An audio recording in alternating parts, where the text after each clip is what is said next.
Assalamualaikum warahmatullahi wabarakatuh. Kembali lagi di channel aku. Selamat datang penonton baru yang baru datang di channel aku.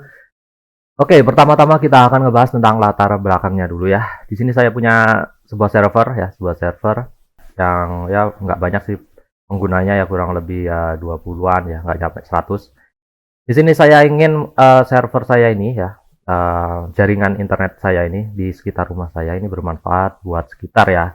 Jadi buat kalian yang punya server jaringan internet di rumah itu, kalau saya itu saya pengen jaringan saya ini bermanfaat untuk di rumah. Bermanfaatnya apa? Bermanfaatnya secara positif ya, nggak negatif ya, untuk mengurangi dampak-dampak negatif ya, seperti pengguna menggunakan jaringan internet saya untuk mengakses situs porno atau situs judi atau situs situs-situs yang lain gitu ya, yang mungkin dampaknya negatif ke lingkungan.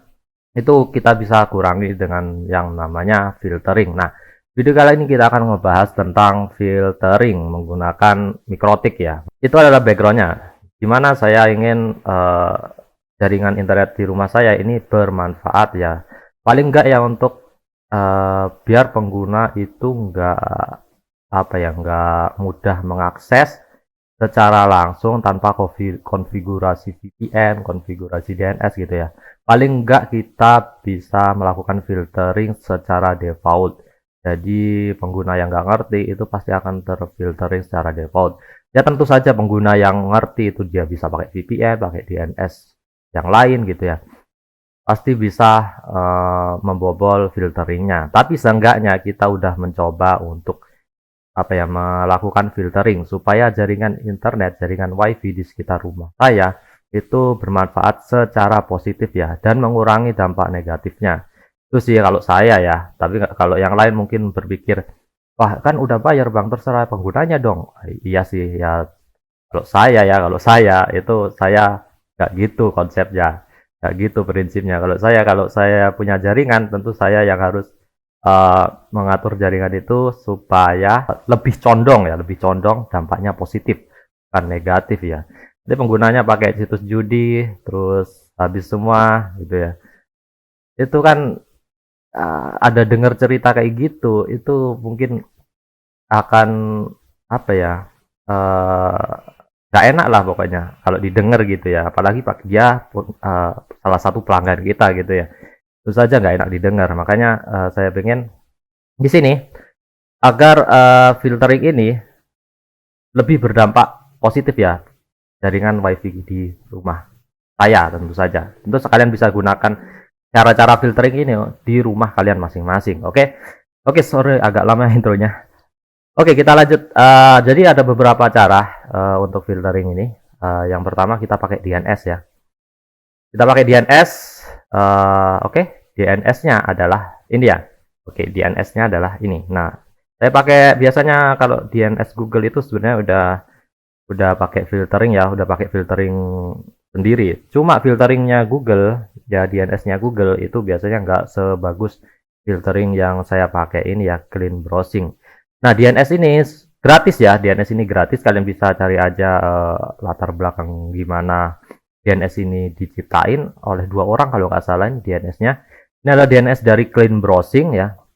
Di sini ada banyak DNS ya, di DNS yang lain. Cuma yang saya paling pakai adalah DNS ini ya, Clean Browsing, karena dia filteringnya benar-benar bagus cuy. Hampir semua situs porno yang bisa dicari di Google, di Bing, di DuckDuckGo, itu hampir semua bisa difilter di DNS ini ya. Terus di sini ada 3 macam DNS ya, ada security filter, adult filter, dan family filter. Cuma saya sudah pernah pakai yang lain ini, tapi yang paling bagus untuk filtering situs porno dan situs judi itu yang paling bagus adalah family filter ya. Nah, ini family filter, ini ya DNS-nya. Nah, untuk memakai DNS ini, tentu saja kalian bisa pakai yang lain ya. Cuma saya sarankan kalau pengen filtering yang paling bagus, filtering yang benar-benar filtering untuk situs-situs yang terlarang gitu ya, untuk pakai family filter. Oke. Nah, di sini saya pakai ini ya, ini DNS-nya, 2 DNS ini. Nah, gimana caranya kita set di mikrotik? Gampang aja ya, kita copy aja ini dua ini ya, terus kita masuk ke mikrotik, kemudian bagian IP, dan DNS. Mana DNS? Nah, ini di sini. Nah, kalian copy aja di sini ya. Kalian copy di sini DNS-nya. Setelah kalian copy, kalian apply, terus chargernya kalian flash ya. Kalian flash supaya chargernya habis dulu. Oke, sebagus-bagusnya DNS yang kita pakai ini, tentu saja DNS ini nggak selalu 100% ngefilter ya. Pasti ada situs-situs yang lain yang bakal bobol juga karena nggak terfilter oleh DNS ini. Nah, cara manualnya yang lain ini lebih manual sih sebenarnya ya. Cara manual yang lain, metode kedua yang saya biasanya pakai adalah kita menggunakan situs yang namanya URL scan.io. Nah, URL scan.io slash ya domain. Nah, misal ada situs yang kita yang pengen kita blokir aksesnya supaya pengguna kita ya itu nggak bisa mengaksesnya lagi karena dampaknya negatif gitu ya, contohnya ya. Contohnya di sini saya pengen blokir situs, anggaplah TikTok gitu ya, tiktok.com gitu. Oke. Nah, di sini ada ini ya yang saya pakai metode kedua ya, ini kita pakai URL scan ya, namanya URL scan.io. Ini biasa domain ya, domain tiktok.com contohnya yang kita blokir aksesnya. Terus nah, di sini ada beberapa IP. Nah, ini IP-nya yang bisa kita blokir, jangan pakai IP yang ini ya. Ini ada tiktok.com ya. Terus kita bisa menggunakan IP yang di sini, kita salin aja IP yang di sini, kita salin ya. Kita salin, kita copy contohnya ya. Kemudian kita masuk ke mikrotik, ya ini IP yang kita masukkan ke mikrotik nanti untuk kita drop ya paketnya. Terus kita masuk ke IP firewall, kemudian kita filter rules ya, di bagian filter rule kita plus general. Nah, ini generalnya forward, terus source address-nya ya, source address sumber alamatnya kita paste aja IP yang ini tadi. Nah, IP yang di sini ya kita paste saja source address ya, saya paste, dan actionnya kita pilih drop, terus kemudian apply. Cuma saya di sini nggak akan apply ya karena saya nggak bakal ngeblokir TikTok karena pengguna pasti teriak nanti.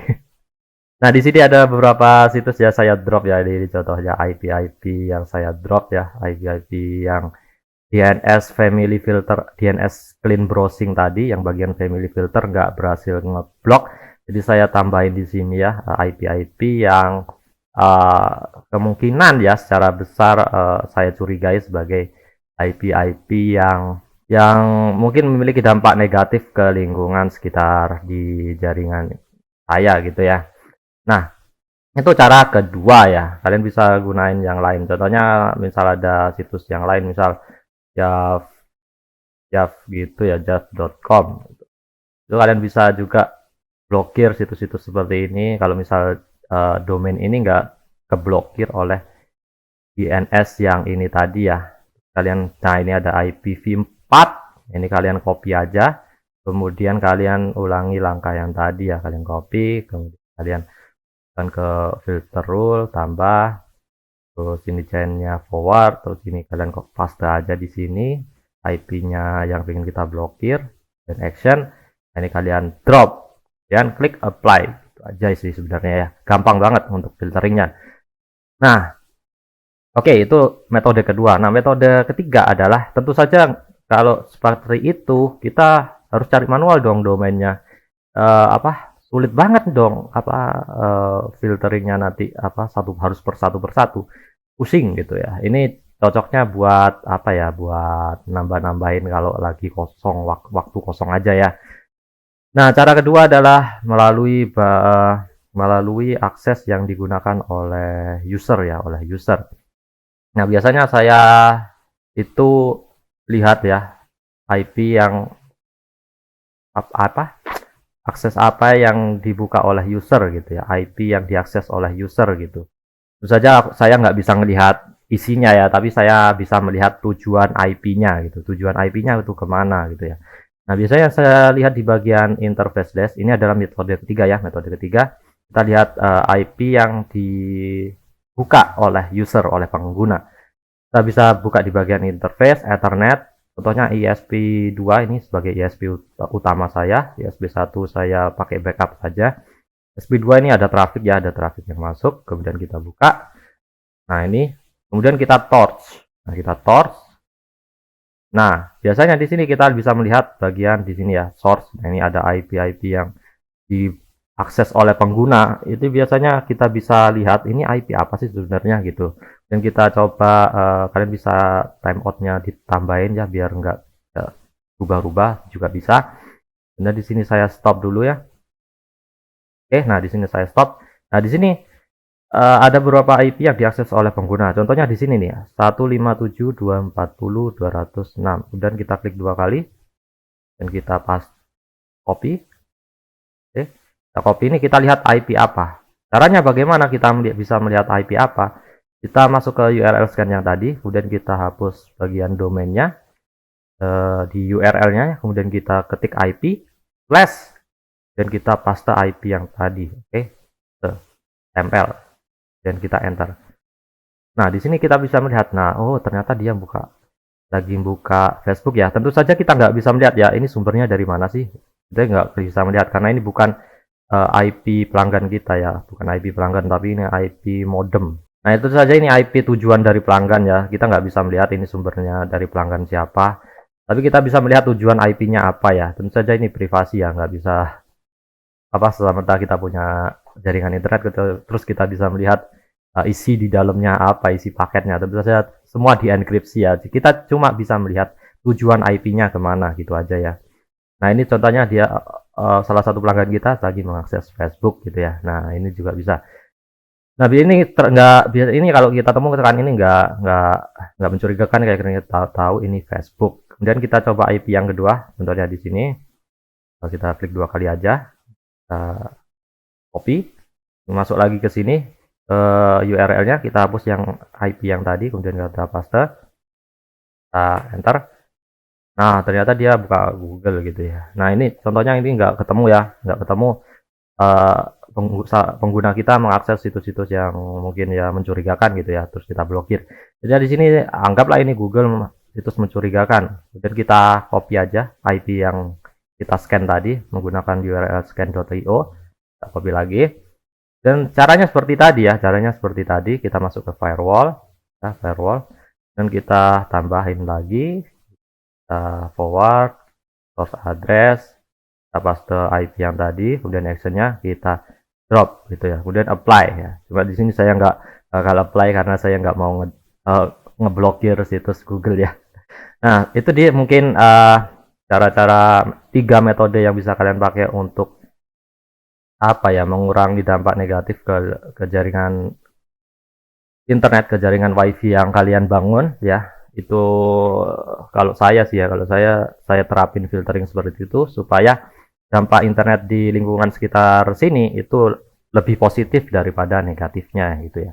Oke, mungkin ada pertanyaan silahkan tulis aja di kolom komentar. Terima kasih yang udah menonton sampai akhir.